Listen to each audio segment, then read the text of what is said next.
If you care about hair care, then this video is for you.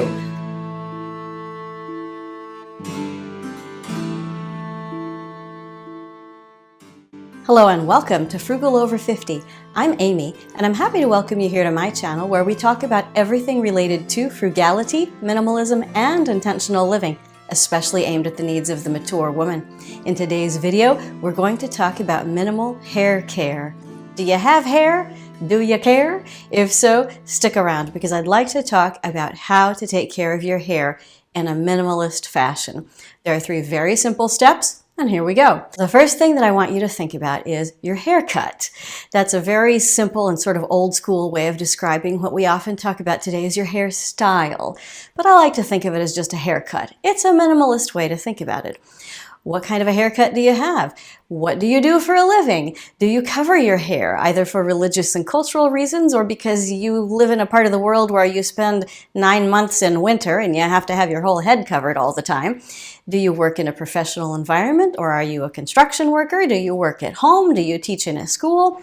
All of these things will help you decide what kind of haircut you need.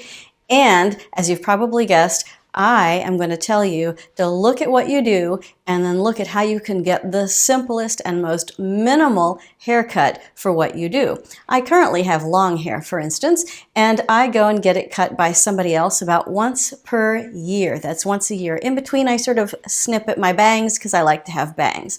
I used to have very short hair and I needed to get it cut about every 4 weeks. But at that time, that was about all I did to it. I didn't even have a comb or a brush. So depending on what you do, where you live, and how you live, you will think about a haircut in a particular way. Notice that I did not, at any point in here, talk about the latest fashions or styles in haircutting, because I don't care. And if you're a minimalist, you may not either. None of us is really immune to fashion trends in hair, but there's no particular reason we have to be driven by them. The second step, after you've thought about your haircut, is how are you going to do your daily styling? And here I will use the word styling. How are you going to style your hair every day? Will you be covering it? So do you need to just have something very simple that you can pin up or put back so that you can put whatever head covering you use over it? Or will you need to have your hair exposed so it needs to be visible and hopefully look reasonable in public? Again, look at how you live, where you live, and what you do once you have your hair done for the day. And then think about how to make your styling process as simple and as streamlined as possible. I'll give you an example from my own kind of hair and my own kind of life. I work mostly from home, and most of the time it doesn't matter what I do with my hair because I'm the only one who sees it. Well, the dog and the kids. So I keep it very simple, sort of slightly layered. I hack at the bangs every so often, and then I just dry it. Even if it's already dry, I put a little blow dryer action on it, and I put a little tiny bit of spray up here, and that's it for the videos because I really want it to be streamlined.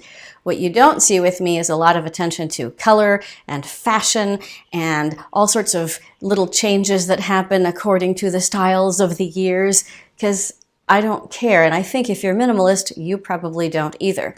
You may have a very different kind of hair than I have, and you may have a very different kind of profession than I have. So your choices may need to be quite a bit different. But again, look at what you do all day and look at the kind of hair that you have and then think, how can I cut out some steps? If you have a multi-step process for styling your hair, cut it down to where you're thinking maybe 2 or 3 steps max for your daily styling. I can't tell you what those steps should be, but I'm pretty sure if you can cut your styling every day down to 2 or 3 steps, you'll feel so much better. And now, step number 3, and this is one there are all kinds of YouTube videos about how to keep your hair clean. And you know, the answer even that pricey hairstylists will give you is that it's a simpler and more minimal process than most of us believe.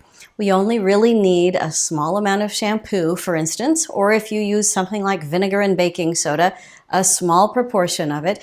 We only need to really actively wash our scalps, and that sort of gently, side to side like this, not all over the place. And then when we rinse, everything rinses out. It's very simple.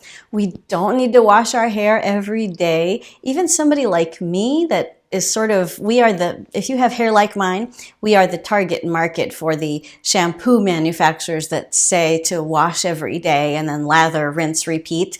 We don't need to do that. If you have very dry hair, very kinky hair, you may need to do an altogether different cleaning process than what I do, but you want to streamline it. The smallest amount of cleaning product possible, as close to the scalp as possible, and maybe once a week or twice a week. That's it.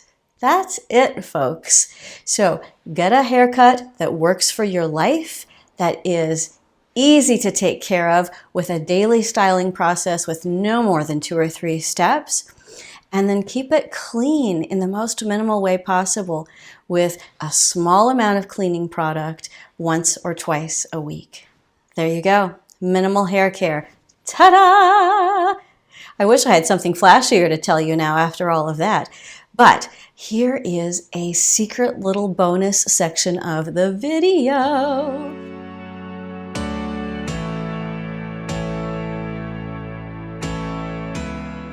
If you are not a menopausal woman, you may want to just click away right now and go watch investment videos. If you are going through perimenopause or you are menopausal, stick around because I've got a little bonus for you.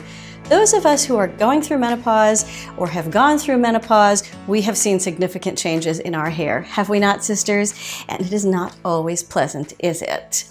I, for instance, have about half of the hair volume that I had 5 years ago. I am not delighted by that. I also have male pattern baldness, which I can still hide, but someday I won't be able to. I am not delighted about that.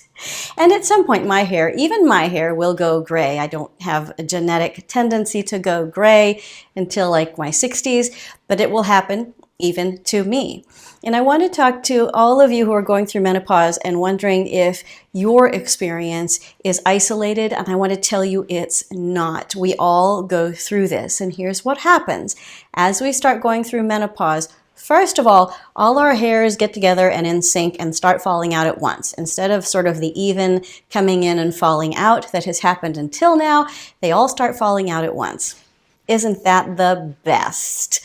The other thing that happens is that our hair follicles get smaller and they get fewer. So our hair texture changes even before it goes gray. In my case, it has changed. The hairs themselves are thinner and finer and drier. Our scalps get drier, and so our hair is drier. And all of these changes come because of menopause. If you, like me, also have health issues, I have some health issues that cause hair loss, and the medications that I take for those health issues also cause hair loss. And when I start looking at all of the reasons why my hair falls out, I am surprised that I have any left to talk to you about today. But between things like Hashimoto's thyroiditis, high blood pressure, and going through menopause, I don't have nearly as much hair as I used to have back in my 30s and 40s. It's just not going to come back. I wish there were an easy answer for that. And I'm here to tell you, sisters, that although you'll hear from everybody that you should just take biotin and it'll fix it, it's not going to fix it. There are things that we cannot reverse. And if you take estrogen for hormone replacement therapy, that will bring back a little bit of it. If you can do minoxidil, that will bring back a little bit of it. If you can do one of those laser light things, it's not lasers, but those little head things that shoot some sort of electrical impulses into your scalp, that can do a little bit. But nothing's bringing back all of the hair we had in our 30s. If you are one of the folks whose hair did not fall out, that's fine. But for a lot of us, we're shocked. Shocked, I tell you, at how much hair we have lost and continue to lose. I don't know how to get around it. And so what I like to think about, and what I encourage you to think about, is what can I do to keep my hair care routine minimal? What can I do to keep my hairstyle in such a way that it looks as good as possible right now? And so that as I go forward in my life, I can then change and adapt and maybe get hair pieces and extensions and wigs and I don't know. I think that's probably in my personal future. It may not be in yours. But if you are going through menopause and you are losing your hair, you're not alone. Let's keep our hair care minimal, and I'll see you in the next video. Bye.